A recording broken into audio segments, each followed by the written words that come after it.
El sol de la tarde estaba doblándose hacia el oeste, pintando de cobre las astillas de la empalizada y los rostros tensos. Un remolino de polvo se enroscó entre las botas de Mateo Arriaga antes de alargarse y perderse hacia el corral de los caballos. Las gallinas, inquietas por la voz alzada, se esparcieron blanqueando el suelo, y el mugido grave de una vaca al otro lado del granero pareció subrayar la acusación. Mateo tragó saliva. Tenía la barba de 2 días, camisa de algodón con 2 botones abiertos y las mangas arremangadas mostrando venas marcadas por años de arado y riendas. Sus ojos, color de tierra mojada, no se apartaban del muchacho que la mujer sostenía. El niño era flaco, de unos 4 años, y apretaba contra el pecho un caballito de madera con la pintura descascarada. Pestañeaba lento, evaluando desconocidos, mientras la mujer, de cabello oscuro muy recogido, lo aproximaba un poco más como si el cuerpo pequeño fuera un argumento insoslayable. Elena, la esposa de Mateo, dio un paso adelante, pero su pollera larga se enganchó con una raíz y la contuvo. Llevaba un pañuelo pálido sobre el cabello, atado firme, y en sus ojos brilló una mezcla de sorpresa y una indignación que aún no encontraba palabras. Lucía, la hija de 14 años, se llevó la mano a la boca. Joaquín, el ahijado de Mateo, a quien todos en la región suponían su hijo mayor, aunque algunos murmuraban sobre una tragedia antigua, tensó la quijada, interponiéndose medio paso entre la mujer y Elena, con ese instinto protector que recién entonces mostraba medir más que su talla. «Explícate», dijo Mateo al fin, la voz grave pero sin grito. La palabra padre había caído sobre él como lluvia que no se esperaba en sequía larga, refrescante y amenazante a la vez. «Me llamo Ángela Rivas», respondió la mujer. «Este niño se llama Tomás. Lo trajeron mis manos y el camino polvoriento, pero su sangre, dicen, la trajiste tú». Su acento tenía un filo que no era de allí, menos arrastrado, con sílabas recortadas que señalaban distancia. Sus botas estaban cubiertas de tierra naranja de otra región. «Dicen». «¿Quién dice?», soltó Elena, alzando por fin la voz, quebradiza como rama seca. Ángela sostuvo la mirada de Elena sin bajar las pestañas. «La mujer que murió hace 3 meses en el pueblo de San Retiro. La madre de este niño. Se llamó Clara». Mateo dio un respingo tan leve que tal vez solo el narrador, que todo lo ve, incluso los temblores que los otros no alcanzan, lo notó. Un muslo se le tensó, la mano derecha buscó instintivamente la hebilla del cinturón y la dejó allí. Recordaba ese nombre, aunque había tratado de enterrarlo bajo capas de trabajo, estaciones y silencios pactados. Clara.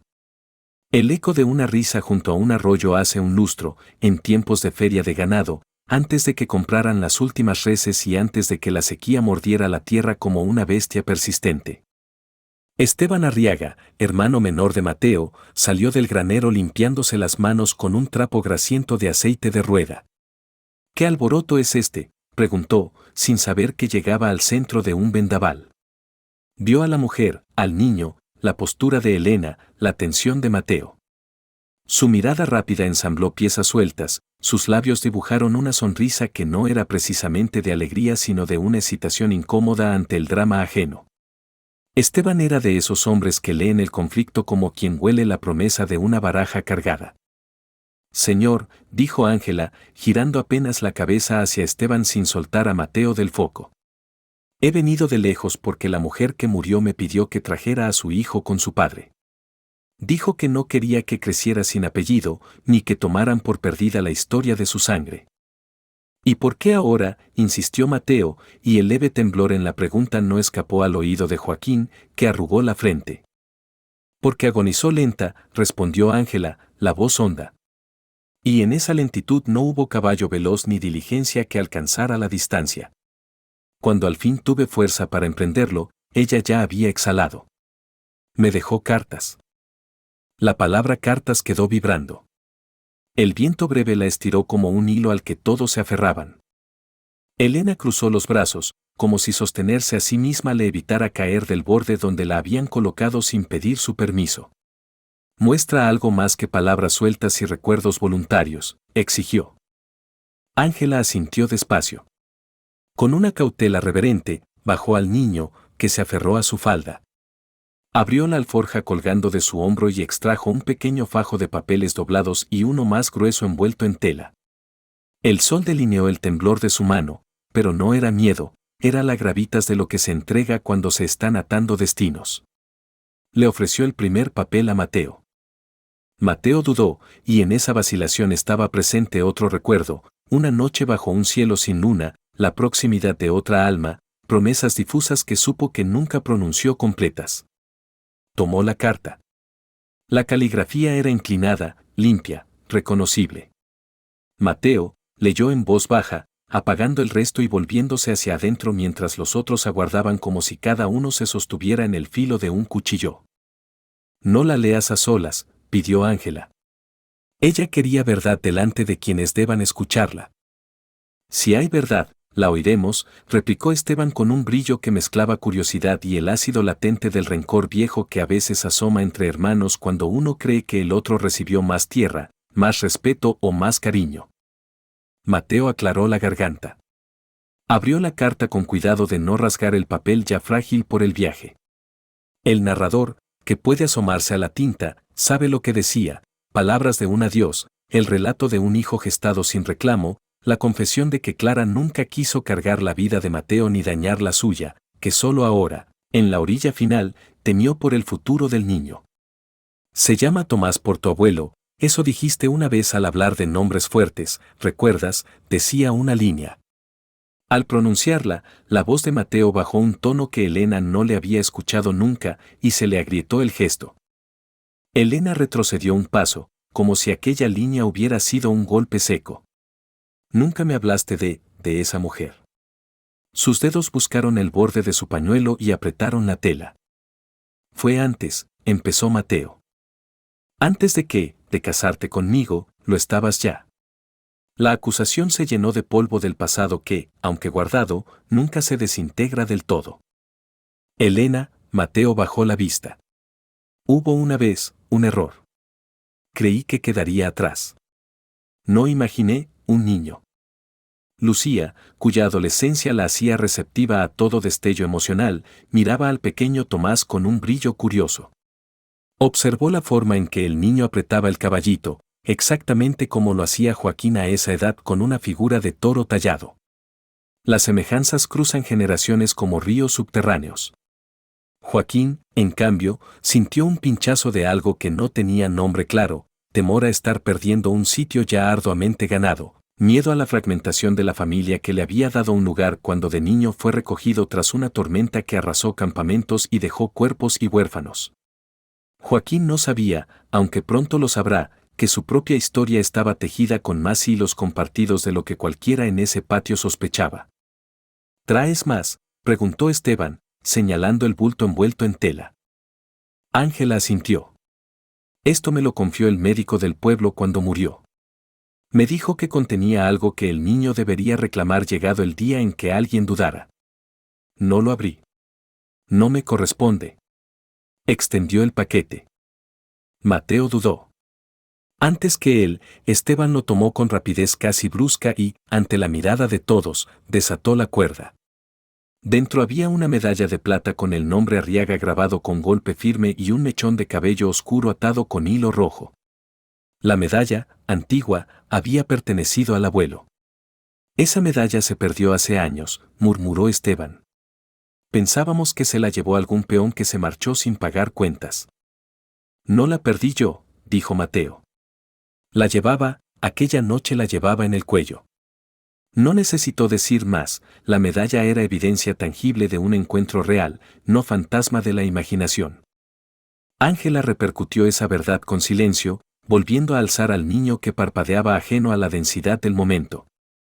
No vengo a destruir lo que tienen, dijo al cabo. Solo a cumplir un encargo. Si rechazas al niño, lo llevaré conmigo. Ha vivido entre mesas de pensión, al lado de cantinas y caminos que no perdonan a los pequeños que no tienen quien los nombre. Pero ella pidió que no creciera sin legado. Elena abrió los labios para replicar, pero el aire se le quedó atrapado. Dio media vuelta y caminó hacia la casa, la falda rozando la puerta con un golpe. No la siguió nadie, la distancia emocional se abrió como zanja fresca. El silencio posterior estaba hecho de respiraciones contenidas. Una nube de golondrinas cruzó alta, ajena.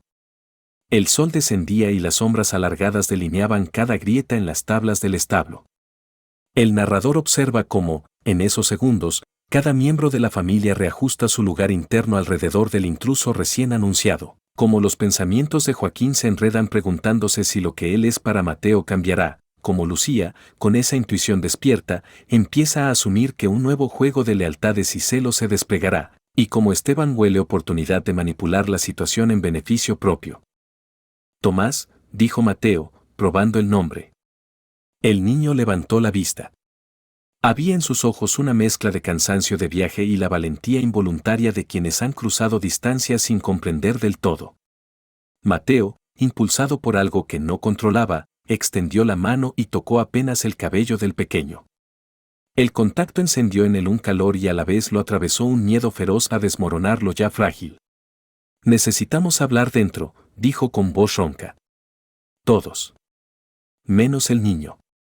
Él necesita comer. Comió en el camino, repuso Ángela. Pero un plato caliente no le hará daño.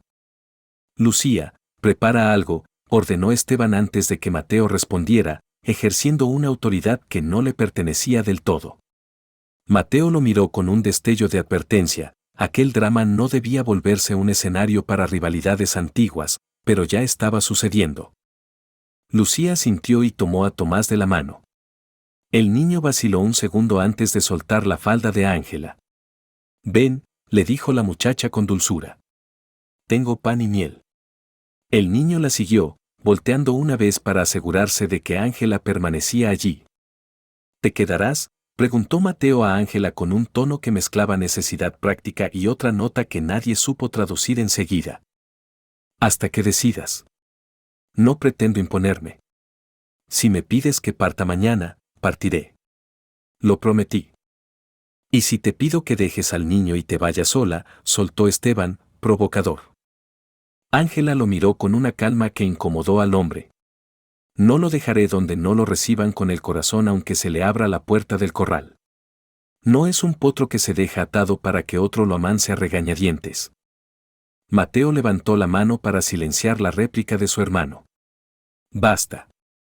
Entra. Elena necesita oírlo todo, aunque ahora duela.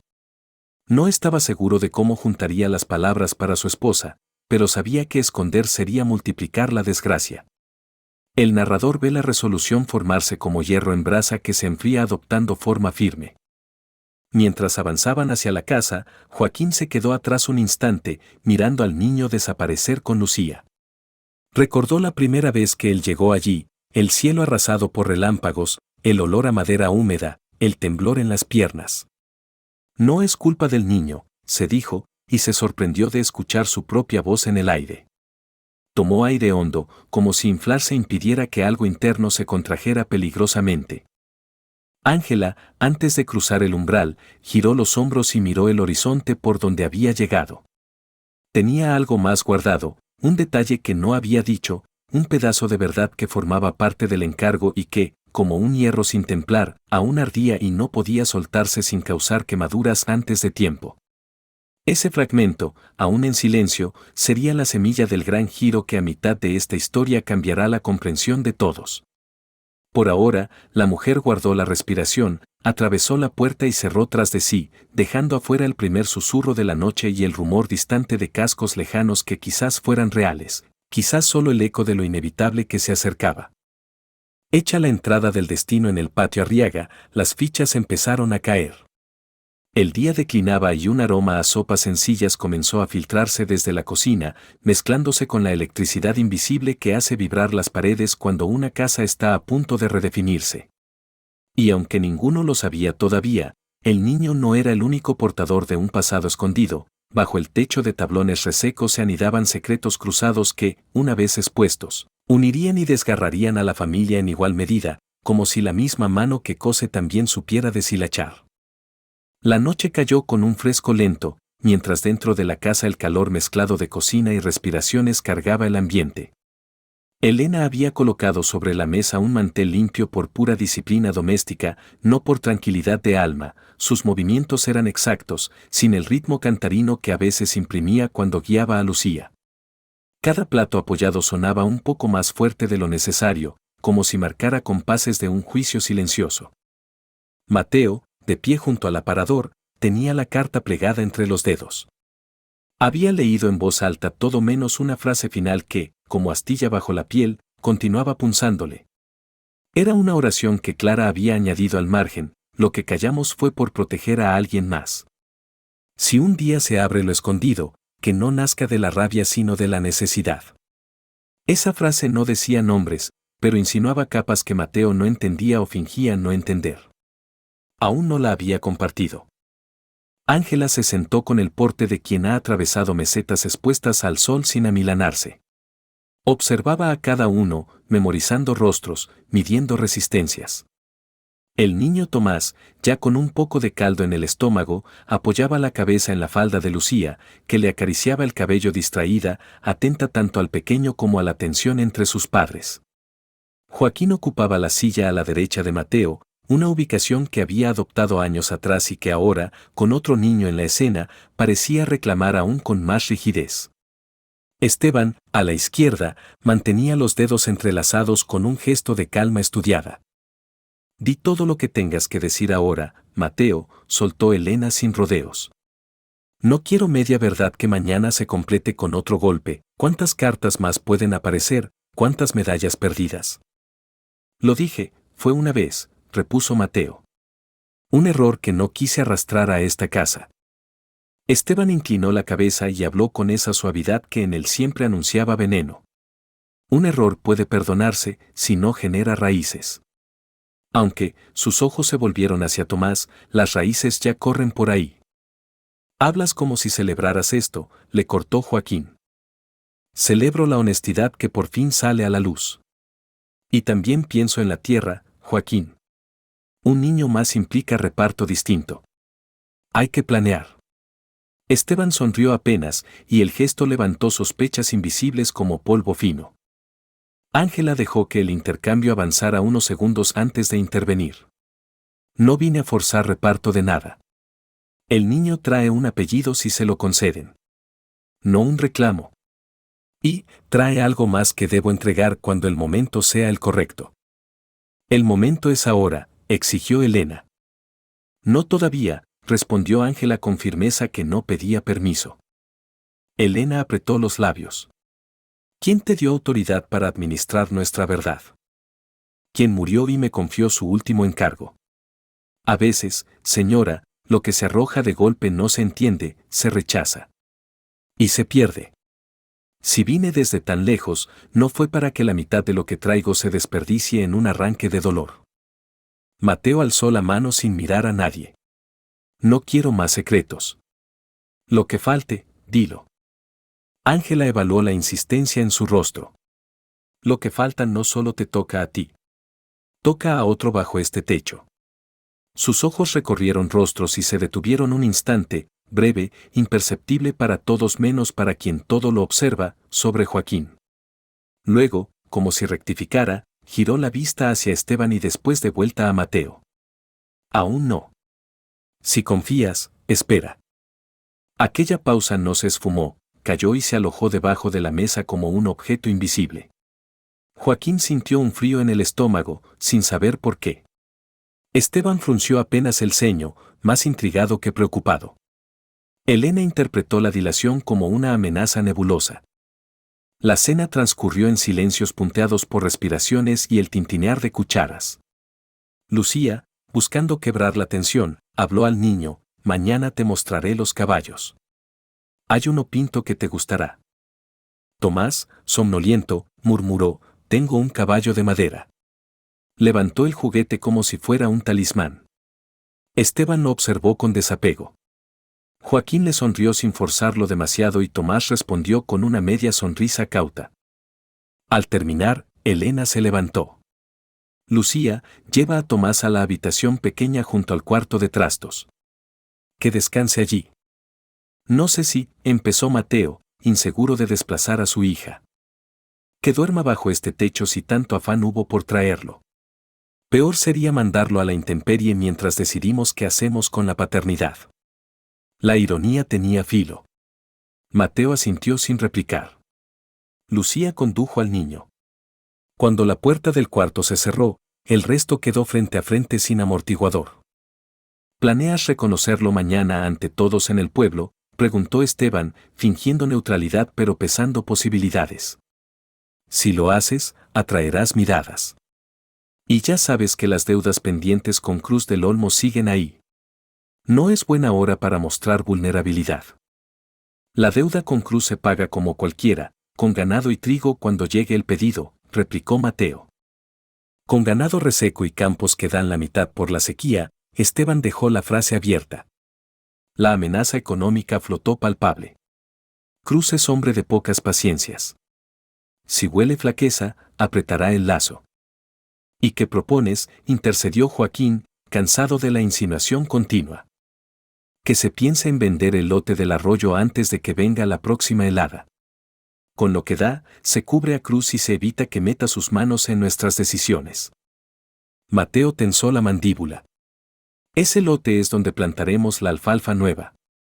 Sin él, el próximo invierno nos encontrará peor. Nos encontrará con el rancho intacto, que no es poco. Y ahora, con un niño de más. Esteban golpeó los dedos contra la madera.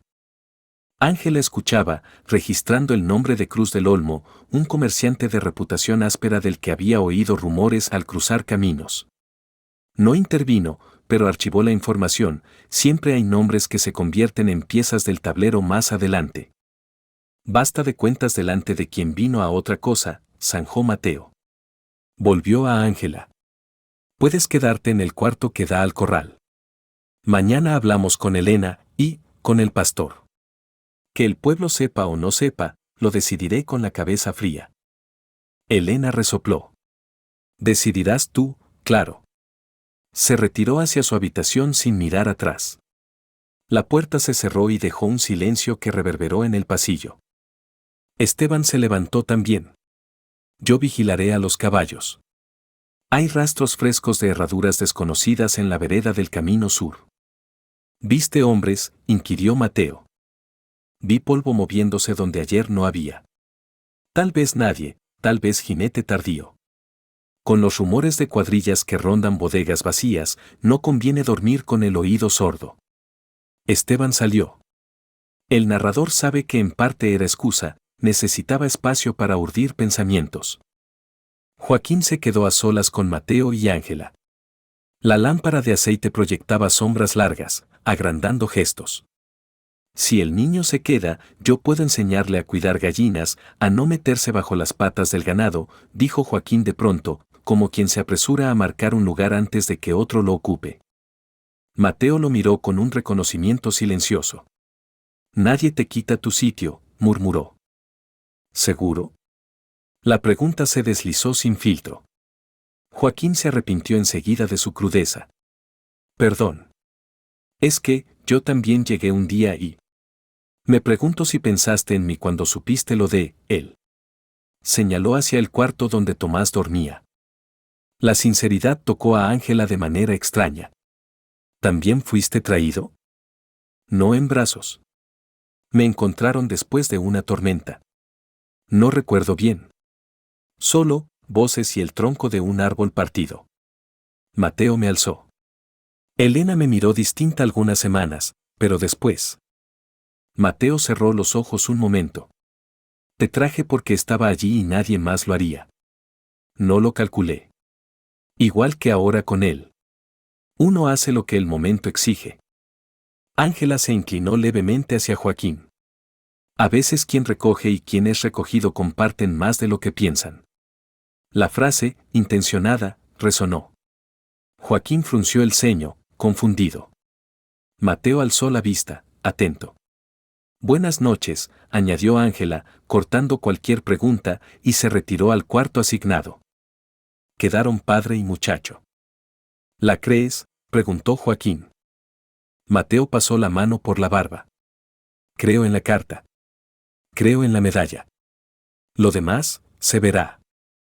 Si mañana decides que no se queda, no lo voy a sacar a patadas al camino. El tono firme tranquilizó un poco a Joaquín. Ve a dormir. Mañana necesitaré cabezas claras. Joaquín asintió y se marchó con paso más lento que de costumbre, como quien teme que al salir el aire se condense en otra forma. En la oscuridad del cuarto pequeño, Tomás abrió los ojos. La luna, como una lámina pálida, se filtraba por la ventana alta. Lucía dormía en una colchoneta a la entrada, a modo de guardia espontánea.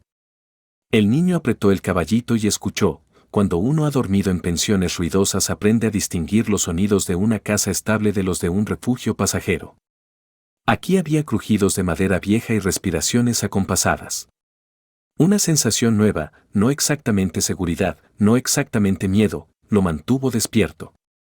Desde el otro lado de la pared llegó, amortiguada, la voz de Elena, tal vez llorando, tal vez orando en silencio sin palabras que invoquen cosas que ella misma no quiere nombrar. El niño no comprendió, pero percibió la vibración emocional.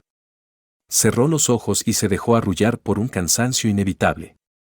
En el cuarto contiguo, Ángela se sentó en la cama sin desvestirse del todo. Sacó de un bolsillo interno de su alforja una segunda carta, más corta, sellada con cera rota en un costado. La había protegido con tela encerada para que el polvo no la devorara. No era para Mateo. Tenía un nombre que ella había leído muchas veces sin pronunciarlo en voz alta, para el que lleva el silencio de mi culpa sin saberlo. Ángela pasó los dedos sobre la tinta. Suspiró.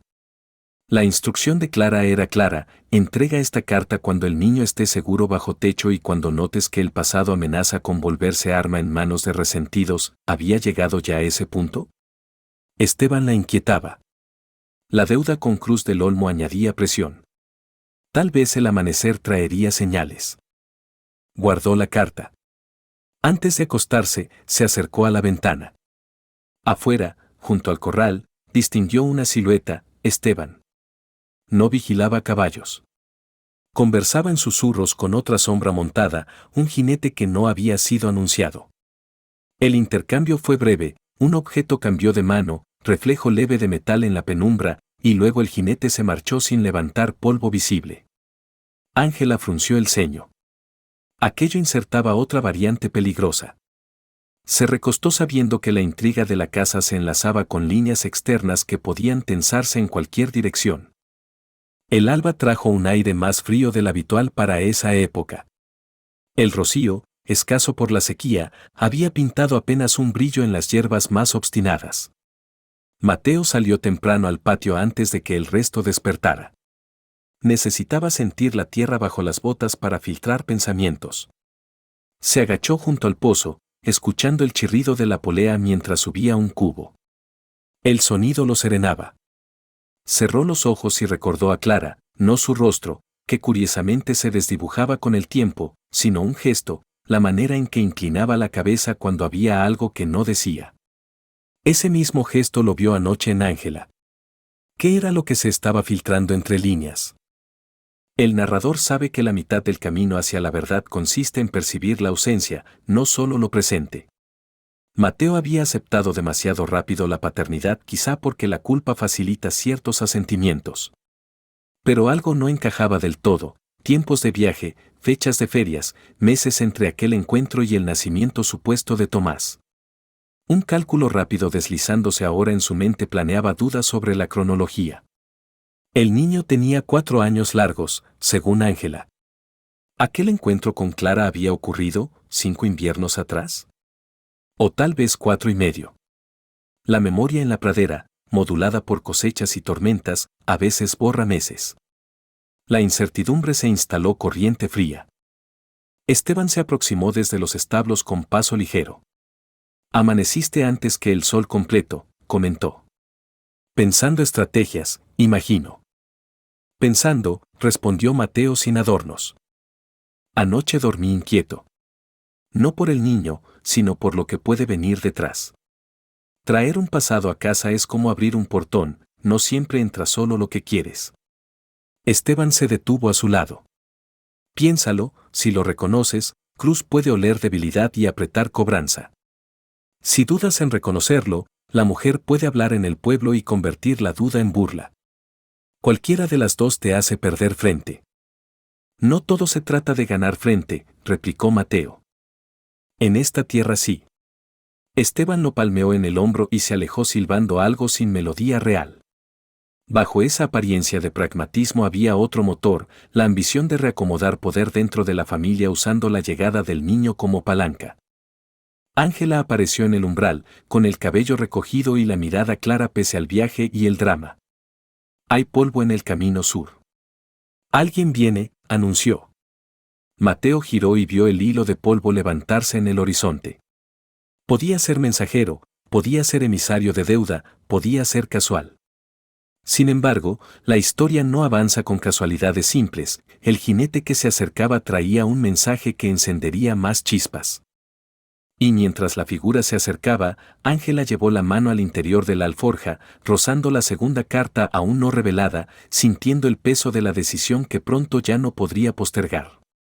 Porque a veces el verdadero origen de un niño no es el único secreto en disputa, a veces, lo que un muchacho cree ser, o no ser, bajo un techo ajeno resulta el hilo que, al tirarse, cambia el entramado entero. Esa tensión, aún silenciosa, vibraba ya en el aire matinal, lista para doblar el curso de todos. El jinete que se acercaba levantaba un hilo de polvo recto, sin zigzagueos de quien busca despistar, pero con la firmeza de quien trae palabra ajena y no propia. Cuando cruzó la cerca rota del camino sur, Mateo reconoció el caballo alazán de reparto que Cruz del Olmo enviaba a cobrar o avisar. El jinete era un muchacho flaco, de rostro lampiño endurecido antes de tiempo. Levantó la mano en saludo breve y, sin desmontar del todo, extendió un sobre. Para Mateo Arriaga. De parte de Don Cruz. Dice que no se demore. Su voz era seca como hoja guardada en Biblia vieja. Entregó y tiró de las riendas, girando antes de recibir respuesta. Eso, pensó Mateo, era parte de la táctica, dejar la inquietud sin descargar la propia curiosidad. Mateo sostuvo el sobre. El papel tenía un sello sencillo con la inicial C. Ángela, a unos pasos, no apartaba la mirada. Esteban apareció desde el costado del granero, como si hubiera emergido de la sombra misma. Joaquín, recién salido de la casa, se limpió las manos en el pantalón, todavía con migas, había compartido pan con Tomás. Lucía asomó detrás, y Elena, desde la puerta, observaba sin acercarse un palmo. Mateo abrió el sobre. Leyó. Sus cejas descendieron medio milímetro, gesto apenas perceptible que sin embargo prendió alerta en Esteban. El narrador puede revelar el contenido, una exigencia de adelantar parte del pago pendiente ante rumores de inestabilidad doméstica que podían afectar la capacidad de la familia de cumplir. Cruz no escribía sin doble sentido, alguien le había dicho ya de la llegada de Ángela y del niño. Al pie, una línea, a mediodía enviaré a mi hombre a conversar. No me obligues a medir la tierra de tu lote del arroyo. ¿Qué dice?, urgió Esteban. Mateo dobló el papel con calma forzada. Quiere adelanto de grano que no tenemos y amenaza con poner ojo en el lote del arroyo. Guardó el papel en el bolsillo. Te dije que la llegada de eso, Esteban ladeó la cabeza hacia la casa, iba a olerse en horas. Alguien habló, o la mujer, o un oído escondido. Su mirada relampagueó hacia Ángela, insinuación desnuda. No fui yo, dijo Ángela simplemente.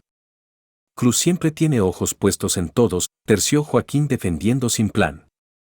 Cruz no adivina nombres de mujeres que llegan con niños y medallas perdidas. Alguien se lo llevó, insistió Esteban. Ángela entrecerró los ojos con una calma que era filo.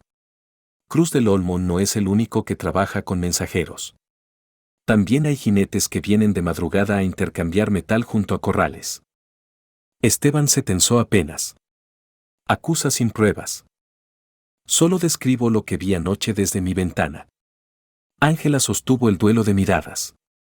Mateo giró la cara hacia su hermano, pregunta muda. Esteban elevó las manos. Un trato de herraduras usadas con un arriero que pasa. Nada que ver, o ahora cada sombra es conspiración. Sonrió, pero el gesto no enraizó. Mateo, cansado de la deriva de sospechas, cambió el foco. A mediodía vendrá otro hombre de cruz. Hay que trabajar, no roernos entre nosotros. Su voz buscó tierra firme que aún no sentía bajo los pies. Elena regresó dentro. Lucía corrió a ver si Tomás seguía dormido. Joaquín, con la inquietud agudizada, se acercó a Ángela. ¿Esa otra carta que no has mostrado, está relacionada con Cruz o con él? Señaló en dirección al cuarto del niño. Ángela miró a Mateo y luego a Joaquín.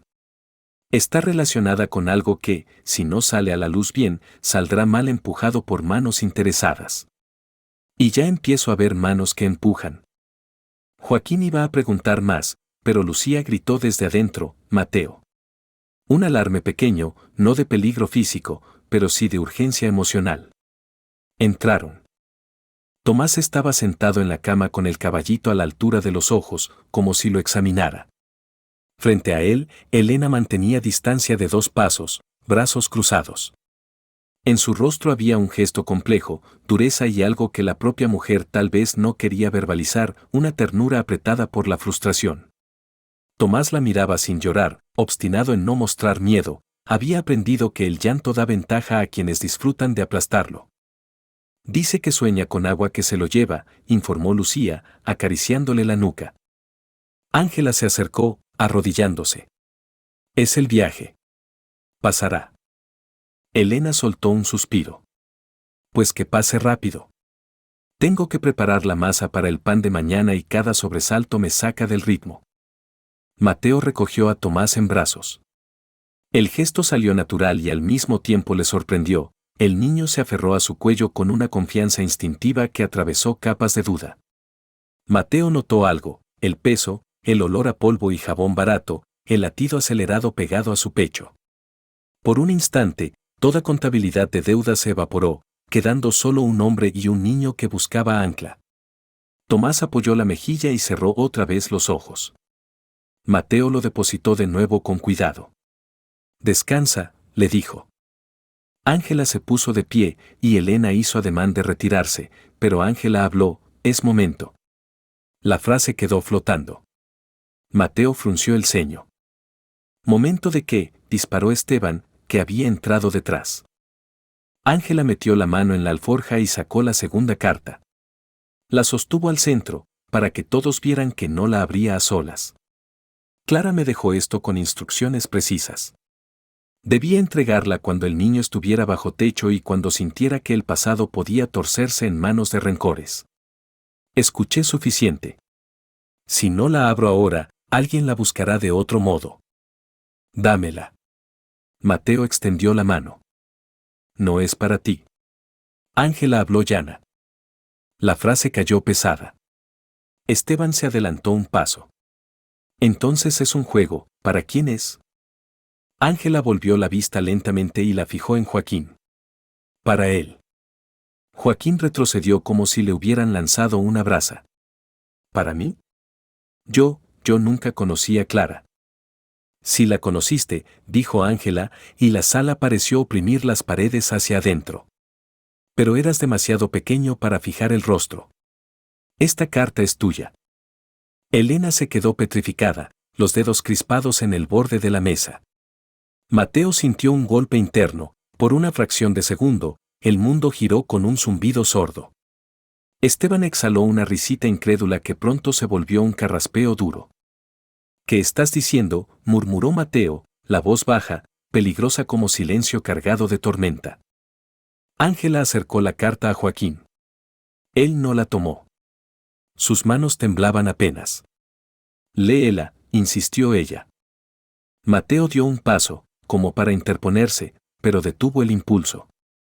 El narrador observa la lucha en sus ojos, detener esa lectura para conservar un orden frágil, o permitirla y arriesgar que se derrumbe la estructura misma sobre la que se sostenía la familia. Joaquín, con esfuerzo, estiró los dedos y aceptó el papel. Rompió el resto del sello. Le temblaban los labios al intentar pronunciar. Puedes. La mirada buscó a Mateo. Léela tú, dijo Mateo. Era un acto de entrega y de expiación adelantada sin comprender todavía de qué culpas exactas. Joaquín tragó saliva y comenzó, la voz quebrándose al inicio, luego armándose en una cadencia áspera. Si esta carta llega a tus manos, es porque Ángela juzgó que era la hora. Muchacho, tú llevas un silencio que no era tuyo. Naciste de sangre Arriaga y de mi vientre. Te pusieron nombre nuevo y te recogieron después de una tormenta que no fue accidente de cielos, sino decisión de hombres asustados. No te abandoné por falta de amor, sino por miedo a quebrar una casa ya hecha y a exponer a quien me prometió que te mantendría sin nombre para proteger a otros. Mateo te levantó, no te adoptó, te recibió. Él es tu padre. El niño que ahora lleva el caballito no es de él, es hijo de un hombre que me ayudó un verano y murió en una riña lejos de San Retiro. A ese niño lo amé y no quería que quedara sin resguardo. No usé tu sangre para reclamar nada porque sentí culpa por el modo en que te entregué. Ahora, cercana a la partida, entendí que tu derecho a saber quién eres pesa más que el temor a dolores ajenos. Perdonen la cobardía que me hizo envolverte en un relato de tronco partido. Perdóname tú, que pagaste sin saber. Que la verdad no se use como cuchillo entre hermanos ni como moneda para deudas. Clara. El silencio que siguió era sustancia densa. Podría cortarse con la navaja que Esteban llevaba siempre a la cintura. Lucía, con la mano sobre la boca, dejó escapar un sollozo leve, su adolescencia absorbía el drama como metal al calor. Elena se apoyó en la mesa para no ceder las rodillas. Mateo cerró los ojos un segundo largo, y una mezcla de arrepentimiento y una corriente inesperada de alivio le atravesó el pecho. El peso de años de mentira omitida, aun cuando él se había convencido de que era cuidado, lo presionaba ahora con su verdadera densidad. Esteban fue el primero en romper el silencio. Esto es un ardid para colar dos bocas más en la herencia. Primero uno, ahora resulta que el otro también. Conveniente. Una carta sin testigos, escrita por una mujer muerta. Su voz destilaba incredulidad mezclada con calculadora urgencia, el tablero patrimonial acababa de cambiar si eso se aceptaba como cierto. ¿Reconoces esa letra?, dijo Mateo mirándolo directo. La viste anoche. Sabes que es la misma de la primera carta. Tú mismo dijiste que la medalla era la nuestra. No uses la duda para acomodar tus cuentas. ¿Y tú? Esteban dio un paso. ¿Vas a admitir que ocultaste por años que ese muchacho era tu sangre? Joaquín miró a Mateo con desesperación. ¿Es verdad, todo, me mentiste desde niño? Las preguntas emergieron como agua que se había acumulado detrás de un dique. Mateo tragó, la garganta seca. Cuando te encontré, cuando te traje, pensé que proteger era callar. Elena, buscó a su esposa con la mirada, pero Elena tenía los ojos fijos en un punto vacío, arrasados de humedad contenida. Clara tenía miedo. Yo también. Había deudas y pecado de imprudencias que no quería que cayeran sobre la casa. Se detuvo, consciente de que buscaba justificarse y de que las palabras sonaban huecas frente a la herida fresca de Joaquín. ¿Por qué no me lo dijiste cuando crecí lo suficiente para entender? La voz de Joaquín se elevó apenas, cargada de dolor más que de furia. Porque cada año que pasaba hacía más difícil desatar el nudo sin romperlo todo. Mateo avanzó y posó una mano sobre el hombro de Joaquín. El muchacho la dejó allí rígido, sin corresponder. Elena habló por fin, la voz baja, filosa de emoción, me quitaste la libertad de elegir cómo vivir con esa verdad. Me diste un hijo que abracé, pero lo abracé desde un lugar distinto. La frase murió sin completarse. ¿Dónde me dejas ahora? Lucía se acercó a su madre. Madre, pero Elena levantó una mano para guardar silencio. Un mar de sentimientos conflictivos la inundaba, traición, compasión, culpa a destiempo por sentimientos que en su momento reprimió cuando Joaquín llegó. Ángela observaba la escena, cargando la responsabilidad de haber detonado el giro pero consciente de que cualquier dilación habría dado armas a Esteban y a la amenaza externa de Cruz. Clara no buscaba destruirlos, dijo suave. Quería que la mentira no se volviera filo manejado por otros. Esteban soltó una carcajada áspera. Pues ya lo logró igual. La casa se parte en dos. Cruz vendrá y nos encontrará con el corazón abierto, sangrando fragilidad. Cuidado con cómo hablas de mi madre, dijo Joaquín con firmeza repentina que hizo girar rostros. Era la primera vez que usaba la palabra madre con esa propiedad. La palabra lo tocó a él mismo como un fuego que desprende capas antiguas. Esteban alzó las cejas. Mira cómo endereza el lomo ahora que huele apellido. Siempre lo tuvo, replicó Mateo, con un tipo de orgullo triste. Tomás, perturbado por las voces, apareció en el marco de la puerta sosteniendo el caballito. Miró de uno a otro, percibiendo tensión sin entender el guión. Lucía corrió a él y lo abrazó, protegiéndolo de una escena que no debería tallarlo tan pronto. Ángela se acercó a Joaquín. Lo que hagas con esta verdad te define más que la verdad misma. Puedes usarla para reclamar o para construir algo más ancho que lo que había. Un apellido no se gana solo anunciándolo, se sostiene con actos de cada día. Joaquín apretó la carta en los dedos. Necesito aire. Salió a la galería y allí se quedó, respirando el polvo que subía con la brisa. El horizonte ahora era otro, aunque las colinas fueran las mismas. El narrador atestigua cómo, dentro del pecho del muchacho, fuerzas contrapuestas, el deseo de acercarse y el impulso de apartarse, chocaban en oleadas. Dentro, Esteban se inclinó sobre Mateo. Esto te debilita. Cruz no va a esperar. Yo digo que vendamos el lote del arroyo hoy mismo y cerremos filas. El muchacho puede ser tu sangre, pero no multiplica el grano. Y ese otro, señaló hacia el cuarto, ni siquiera es de la casa. Que se lleven al niño y que todo esto se apague. No lo llevaré ahora, contestó Mateo con dureza. Ni a uno ni al otro. Esta casa carga con sus decisiones. Tus decisiones, corrigió Elena. Nosotros cargamos el peso. Las palabras colgaron.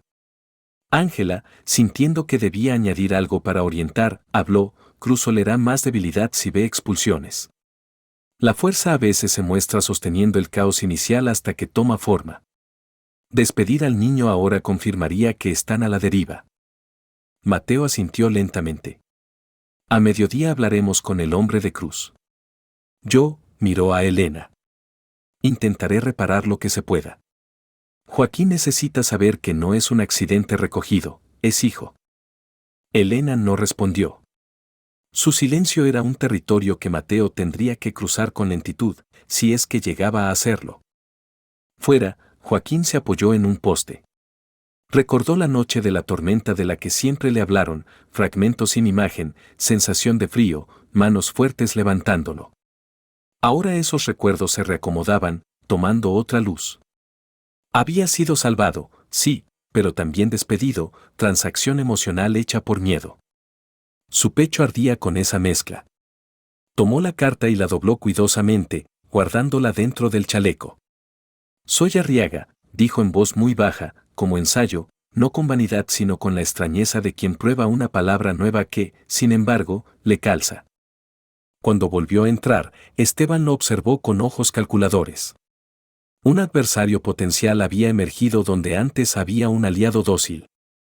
El narrador sabe que en la mente de Esteban ya se movían piezas, acercarse a Cruz, usar la deuda como torniquete, forzar decisiones que lo beneficiaran en el reparto futuro.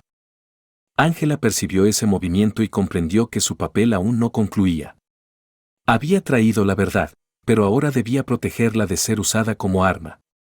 El mediodía se acercaba, la luz se volvía más blanca. La próxima entrada al patio, la del emisario de Cruz, pondría a prueba la cohesión recién quebrada y definiría si la familia se unía alrededor de su nueva configuración o se desgranaba en manos externas. Tomás, ajeno a genealogías y escrituras, soplaba sobre el caballito un polvo imaginario, sentado sobre la tabla más ancha del suelo. Ese juego inocente era, sin que lo supiera, la imagen misma de lo que la casa necesitaba, quitar polvo, ver la madera real y decidir con qué se construye. Pero antes de cualquier reconstrucción, los Arriaga debían enfrentar juntos, o separados, al hombre que llegaría con el sol alto, portando no solo demanda de pago sino la mirada escrutadora de un mundo que siempre aprovecha las grietas ajenas. La mitad de la historia se había quebrado en dos mitades interiores, antes y después de la carta. Nada volvería a su forma previa. Lo que se decida en las próximas horas definirá si la verdad recién revelada se convierte en raíz fuerte o en rama desgajada por la primera ráfaga. Y el viento, allá afuera, ya comenzaba a levantarse. El sol trepó rápido hasta un ángulo que blanqueaba las sombras. Con el mediodía acercándose, el aire se llenó de esa quietud tensa que antecede a un choque anunciado. Mateo caminó el perímetro del corral como un jinete que inspecciona la cerca antes de una tormenta. No buscaba agujeros en la madera, sino en su propia resolución. Cada poste era un punto donde anclar una decisión.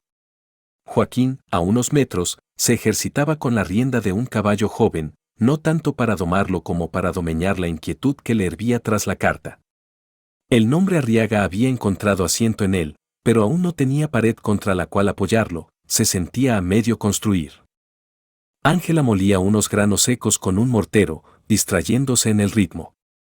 Elena, silenciosa como un pozo cubierto, amasaba pan con movimientos mecánicos, el golpe de sus nudillos contra la masa marcaba compases de pensamiento. Lucía atendía a Tomás, que había improvisado un corral de piedras para el caballito de madera. Esteban desaparecía y aparecía, un merodeo sin tarea clara que lo volvía sombra inquieta. El silbido lejano de un grillo fue interrumpido por el galope de un caballo que venía sin prisa nerviosa pero sí con autoridad. Era un hombre alto, con chaleco curtido y un brazalete de cuero en la muñeca izquierda, se identificaba como emisario sin necesidad del nombre. Traía la mirada de quien mide no solo hombres, sino paredes y corrales para traducirlos mentalmente en cifras de valor. Se detuvo frente al porche. No desmontó enseguida. «Busco a Mateo Arriaga», dijo sin levantar la voz, la seguridad en su tono alcanzaba. Mateo salió a su encuentro. Joaquín se acercó un paso detrás, no como un guardaespaldas, sino como una presencia recién afirmada que quería ser vista. «Lo tienes delante», respondió Mateo. El emisario echó un vistazo a Joaquín, luego a Ángela y al niño, y finalmente a Esteban, que se posicionó de modo de estar dentro del campo visual del visitante sin exponerse demasiado. «Soy Armenta. Don Cruz del Olmo me envía.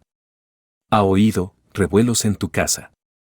El hombre dejó caer la palabra revuelos con una ligera sonrisa que no alcanzó los ojos. «Mi casa trabaja igual que ayer», replicó Mateo. «La tierra no deja de ararse porque crucen visitantes». Armenta bajó del caballo, estirando la espalda con deliberada calma. «Don Cruz necesita garantías.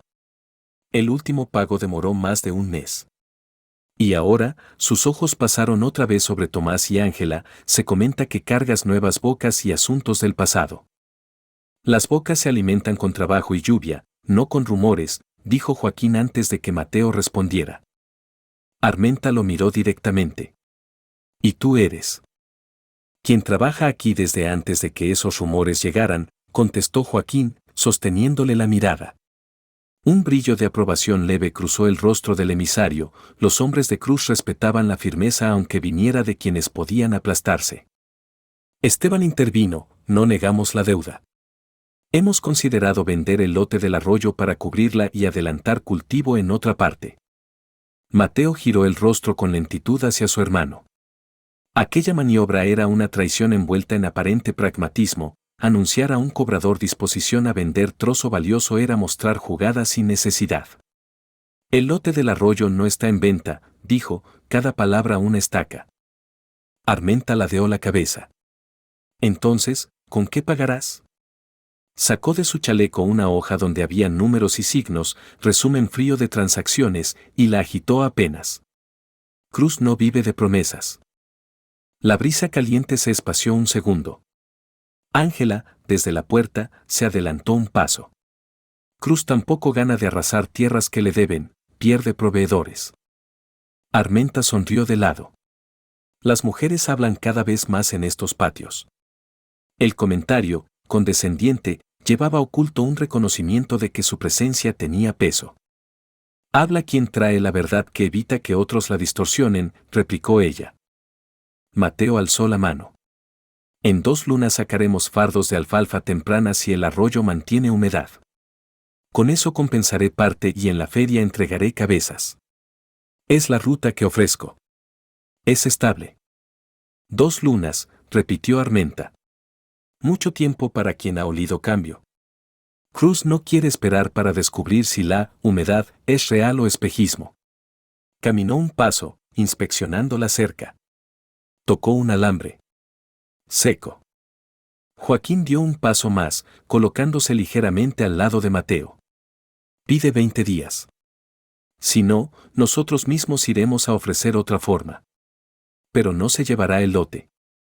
Sin el lote, no hay alfalfa, sin alfalfa, menos pago. Eso lo sabes, aunque hagas teatro. La osadía despertó un interés calculador en Armenta. 20 días. Traeré palabra. Guardó la hoja. Antes de volver al caballo, bajó la voz, dirigiéndose a Mateo sin disimular que los otros escuchaban. Y vigila las grietas dentro. Los que deben y se pelean entre sí suelen pagar con pedazos que no pensaban ceder. Montó. Te conviene que los rumores mueran.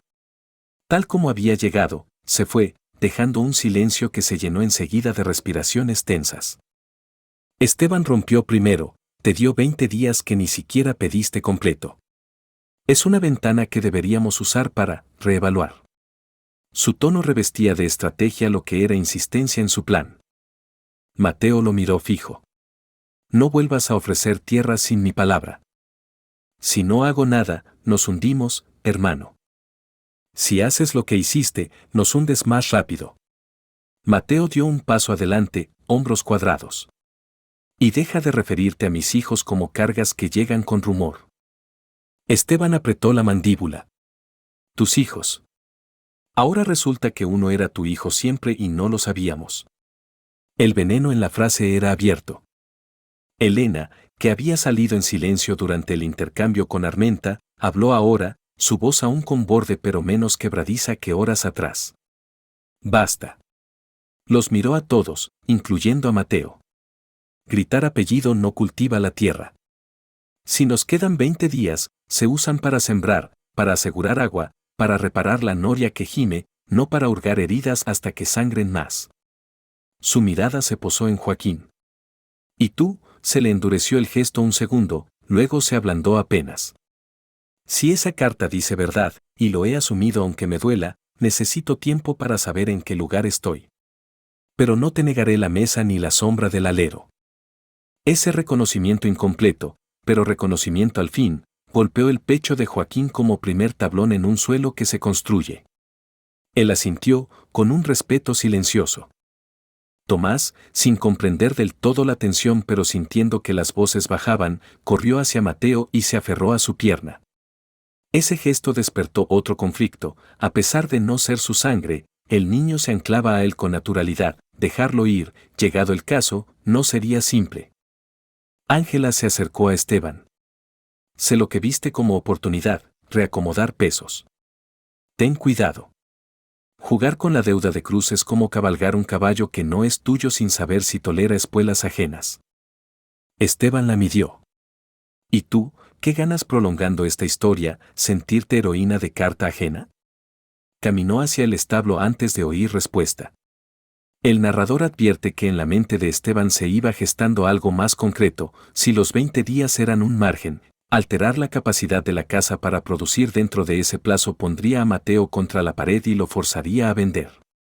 Un incendio leve en un pajar, no devastador, solo suficiente, o la desaparición de un par de yuntas. Pensamientos peligrosos se acomodaban como piezas de dominó. La tarde se dedicó a trabajo frenético.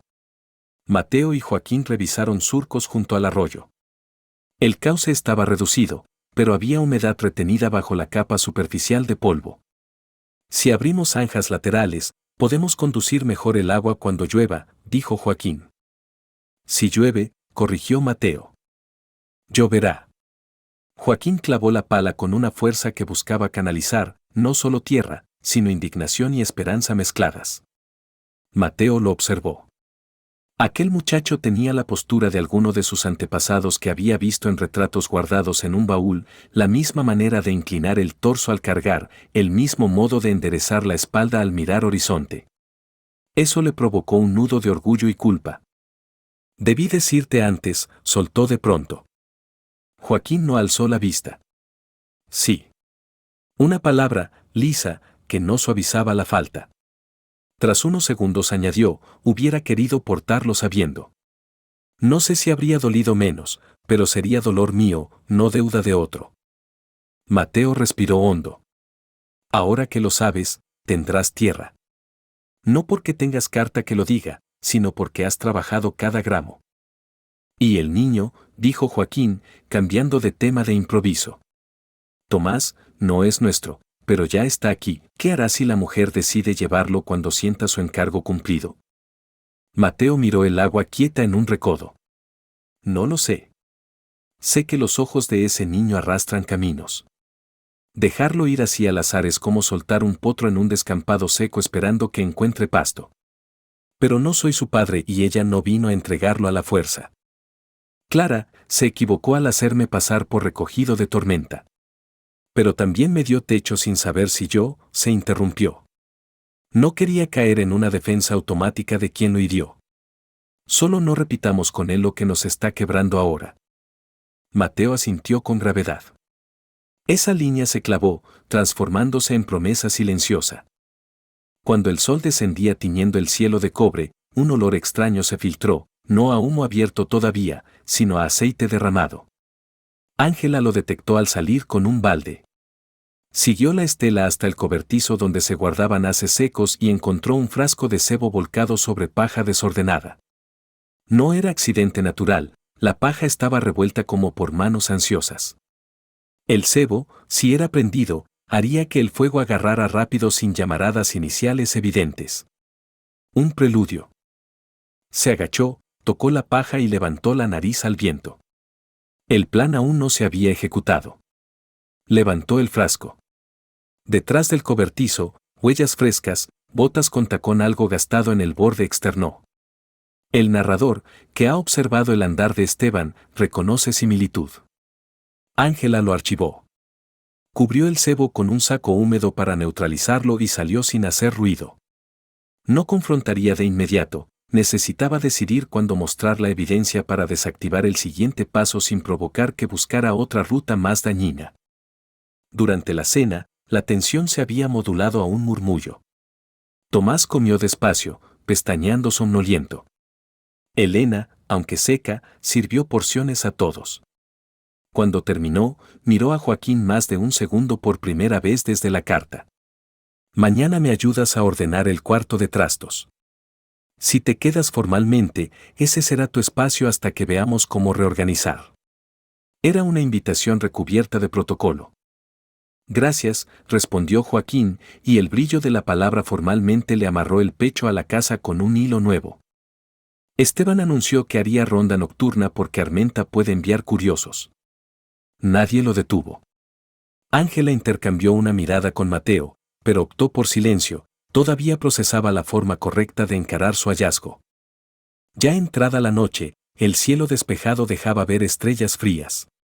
Joaquín no lograba dormir, las palabras de la carta rebotaban en su mente. Se levantó y salió. Encontró a Mateo sentado en el escalón del porche, mirando el campo con expresión ausente. Se sentó a su lado sin hablar. Compartieron el silencio largo que solo tienen quienes saben que cualquier frase pequeña sería torpe. Ángela apareció luego, envuelta en un chal. No quiero alarmar innecesario, pero revisen el cobertizo antes del amanecer. Huele a manos que buscan atajos. Mateo giró el rostro hacia ella, entendió. ¿Seguro?, preguntó en voz baja. Lo bastante como para mojar la paja esta noche sin ruido.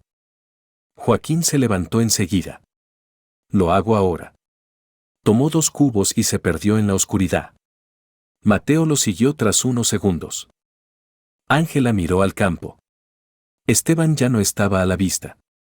El narrador ve a lo lejos una figura montar y alejarse hacia el sur, tal vez a un encuentro, tal vez a esconder un objeto, quizás a asegurarse de que un plan alterno se active.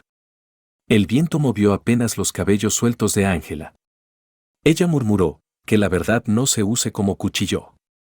Era cita de la carta, ahora plegada en la memoria de todos como un salmo clandestino. En el cobertizo, Joaquín empapó la paja fácil de prender. Mientras lo hacía, recordó la escena de la tormenta inventada.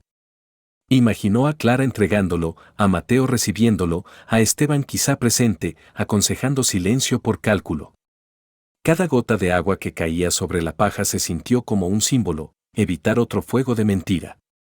Mateo apretó su hombro al verlo concentrado. Bien hecho, dijo apenas.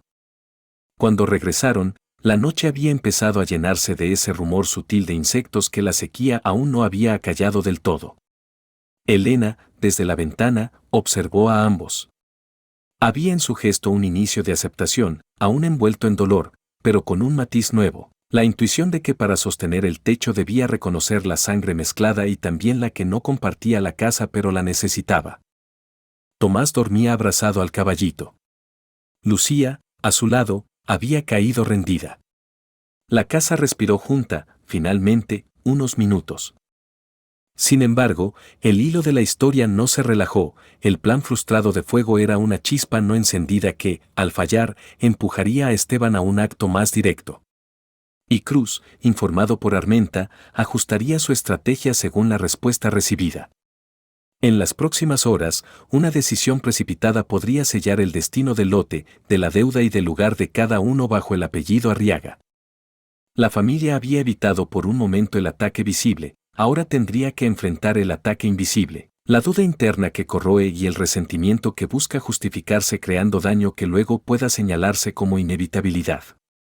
El narrador ve cómo, al borde de la madrugada, cada uno sueña fragmentos, Elena con mesas puestas donde sillas quedan vacías, Joaquín con un árbol partido que se recompone, Mateo con 2 niños, uno con medalla, otro con caballito, caminando por un surco nuevo, Ángela con una llanura abierta donde el polvo cubre huellas antes de que puedan leerse, Esteban con monedas que se le escurren de la mano transformándose en brasas.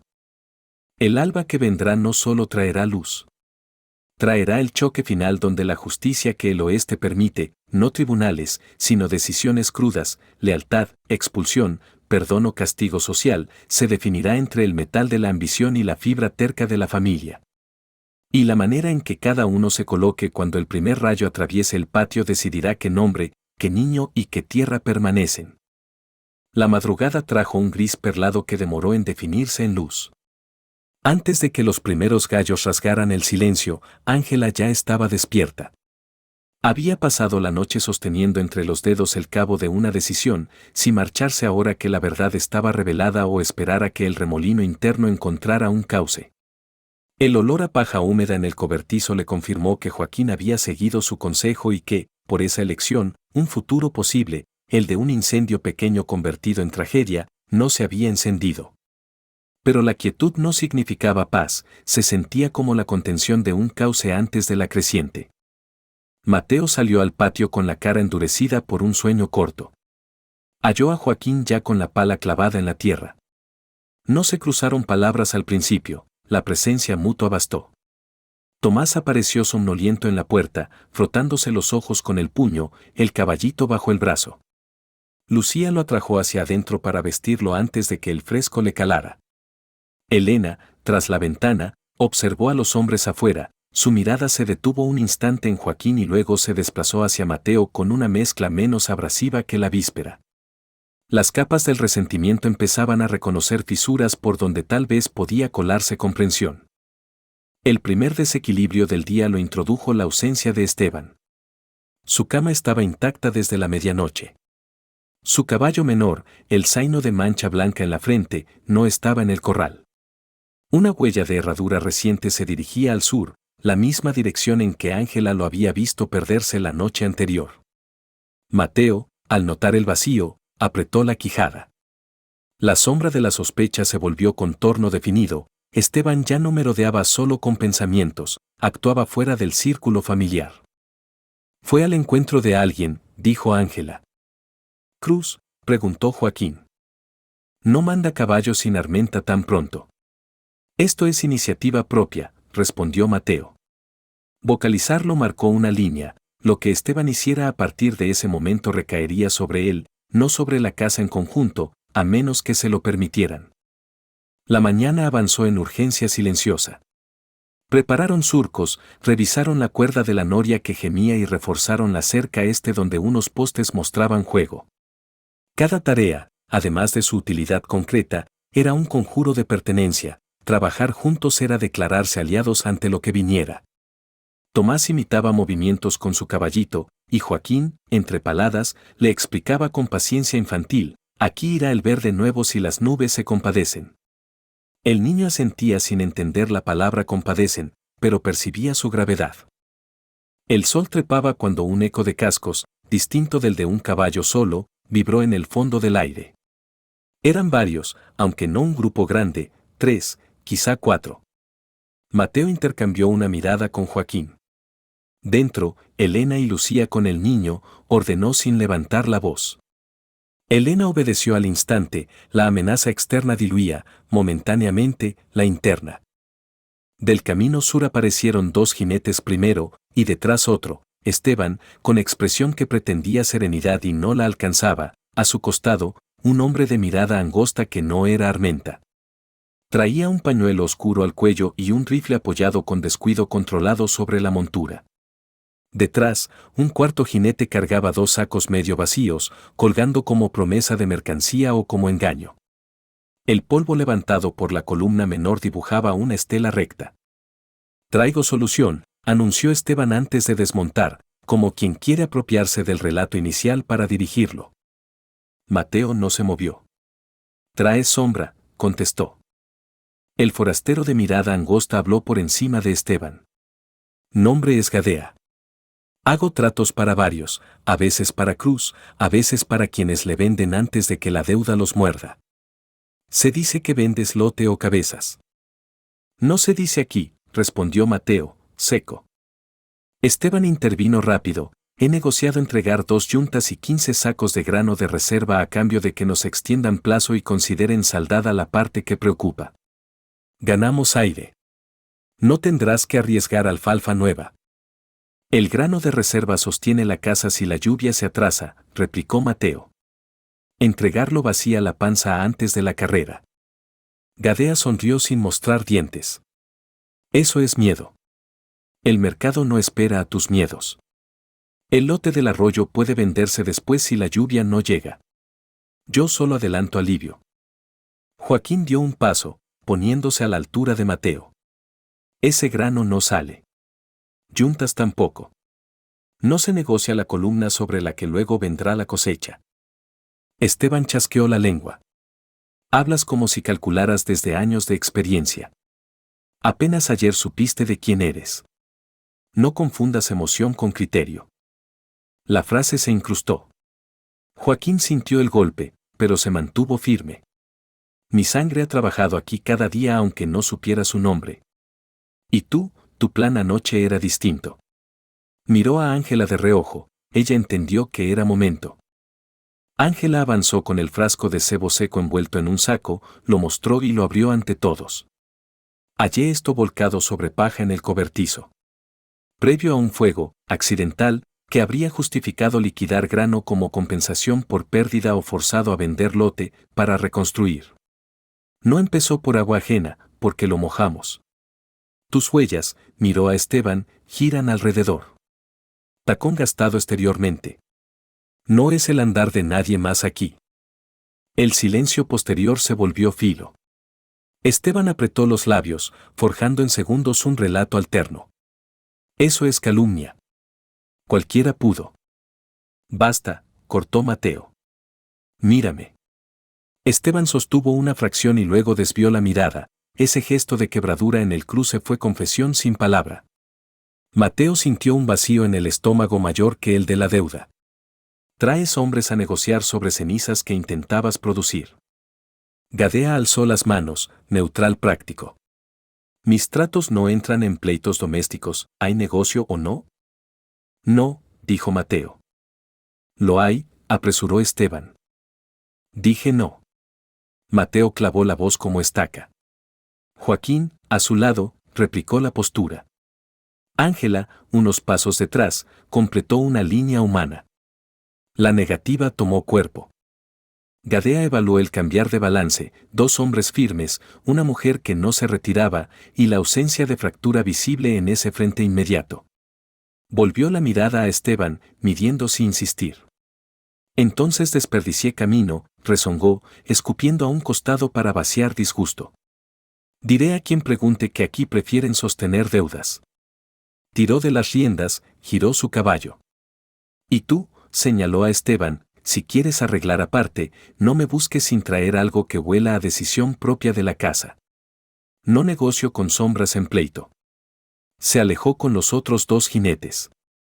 El tercero, Esteban, quedó en medio del patio, desmontado, detenido entre caminos.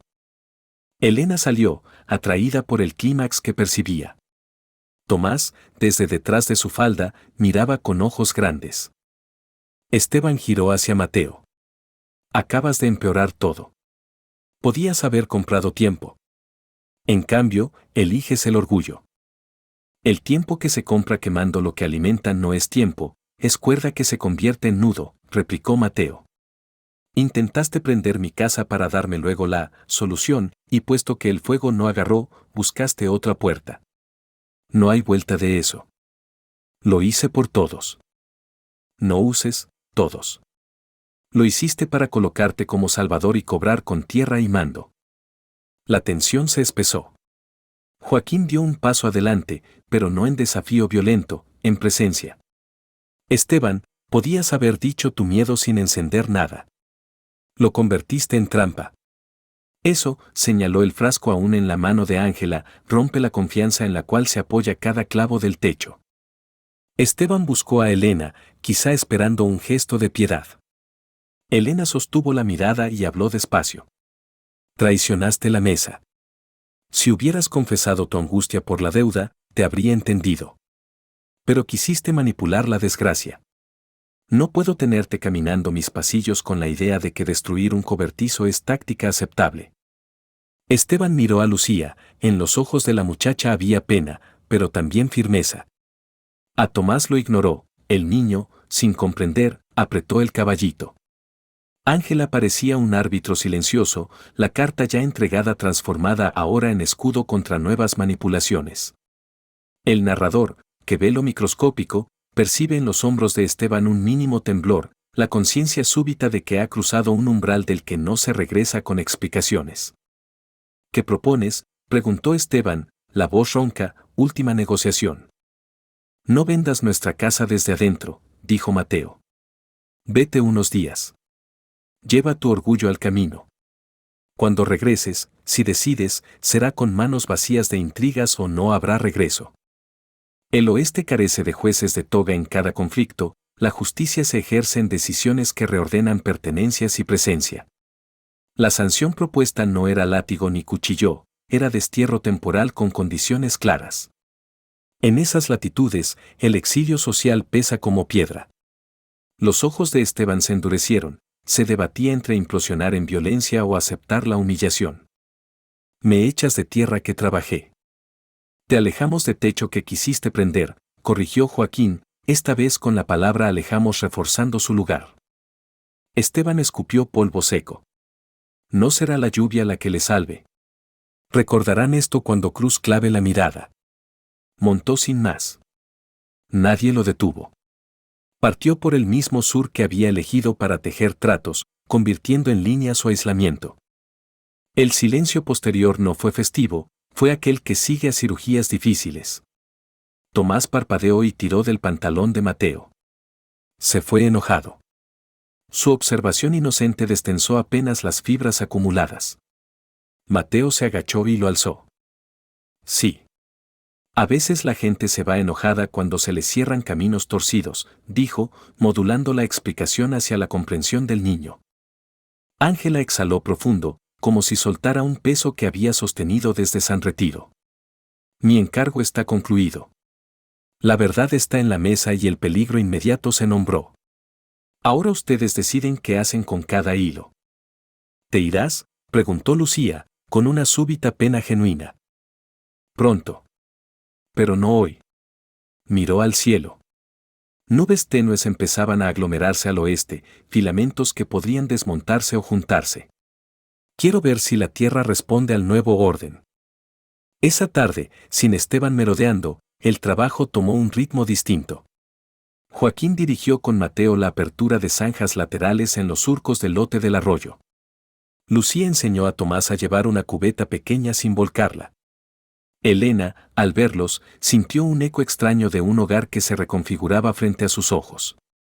El resentimiento aún era bracita, pero comenzó a mezclarse con un pragmatismo cariñoso. Esos cuerpos necesitaban pan y ese pan saldría de sus manos. A la hora de la sombra más larga, llamó: «Venid a tomar agua». Joaquín acudió y al beber, Elena le pasó un trozo de pan caliente sin palabra. Fue su primer gesto de aceptación genuina. En estos parajes, ese acto pesa más que un discurso. Mateo, mientras cortaba un alambre viejo para reemplazar, se permitió un pensamiento de futuro: 2 hijos, uno de sangre, otro de responsabilidad asumida, creciendo bajo un apellido que ahora dejaba de ser mero sonido para convertirse en compromiso renovado. El lote del arroyo, defendido sin venderse, era símbolo de que no se hipotecaría el mañana para comprar una tregua corta. Al atardecer, el cielo se cargó con un tono metálico. Un murmullo diferente, el que antecede a las primeras gotas, se deslizó. Joaquín levantó la cabeza, una sonrisa rara, amplia y sin reservas, cruzó su rostro. Tomás señaló hacia arriba: «Suena». No fue un aguacero brutal, fue una llovizna decidida que perforó el polvo y lo volvió perfume terroso. Cada gota se sintió como campanada de bautismo de la tierra renovada. Elena salió y dejó que las gotas le tocaran el rostro, cerrando los ojos. Ángela observó bajo el alero, y el brillo en sus pupilas delató emoción contenida. Mateo se quitó el sombrero y lo dejó a un lado, dejando que el agua le corriera por la frente mezclándose con el cansancio de días. Joaquín se echó hacia atrás los cabellos húmedos y miró los surcos bebiendo. Tomás extendió la lengua para atrapar gotas, riéndose con un gorgoteo alegre. Ángela murmuró: «La lluvia llega mejor cuando la casa decide no prenderse fuego a sí misma». Nadie replicó. No era aforismo gratuito, era constatación. Esa noche, antes de dormir, Mateo sacó la medalla de plata y la colocó sobre la mesa. La deslizó hacia Joaquín. Esto se perdió porque se vistió una mentira. Vístela ahora de verdad. Joaquín tomó la medalla. No la colgó enseguida, la sostuvo en la palma como quien recibe un terreno en miniatura. «Prometo usarla para levantar, no para recordar deuda», dijo sencillo. Tomás, desde su rincón de colchón improvisado, alzó el caballito. «¿Yo también tengo algo?» «Por ahora, tienes un lugar para dormir y pan mañana», le respondió Elena, con una dulzura que no le había brotado hasta entonces. «Lo otro se construye de a días». El niño asintió satisfecho como si hubiera recibido un título. Ángela comprendió que al amanecer siguiente emprendería su camino. Su función de puente había concluido, quedarse demasiado la convertiría en sombra que impide al origen y al destino reconocerse directamente. Antes de acostarse, dobló un papel corto, unas palabras propias, y lo dejó junto a la ventana para Elena, porque sostener sin quebrar también es valentía. No necesitaba firma. En la quietud previa al sueño, el narrador observa cada respiración. No hay perfección, hay heridas recientes que cicatrizarán con bordes irregulares. Falta negociar con Cruz. Esteban aún ronda en la periferia del mapa como amenaza potencial o como hombre que, con el paso de la intemperie, tal vez reconsidere su ruta. Pero en el núcleo se ha producido el desenlace posible en esta tierra: justicia sin tribunal, sanción social, redención abierta para quien la busque, verdad asumiendo su precio, y un nombre: Arriaga, reanudado no como bandera de poder, sino como tejido que incluye a quien llegó con carta y a quien llegó con caballito. La última imagen del día es la medalla reposando sobre el pecho de Joaquín mientras él, vigilante incluso en el sueño, parece escuchar el rumor tenue del arroyo alimentado por la lluvia ligera. Ese hilo de agua y ese hilo de sangre se confunden, y en esa confusión nace la nueva temporada de la casa. Afuera, el suelo bebe lento. Y en la memoria de quienes quedaron, la frase inicial que detonó todo: «Tú eres el padre de este niño», ya no es carga solitaria, sino el punto de partida de una verdad más amplia, que la paternidad, como la tierra, Se sostiene cada amanecer con actos concretos o se pierde entre dedos que buscan atajos. La noche cierra. El oeste guarda silencio. Y bajo ese silencio, la familia reordenada palpita, preparada para lo que traiga la próxima estación, habiendo aprendido que las cartas ocultas tarde o temprano buscan luz, y que nombrar bien, sin quemar, es la forma más duradera de justicia. A continuación tenemos 2 historias increíbles que te están esperando. Solo haz clic en la imagen que quieras ver y comenzará a reproducirse.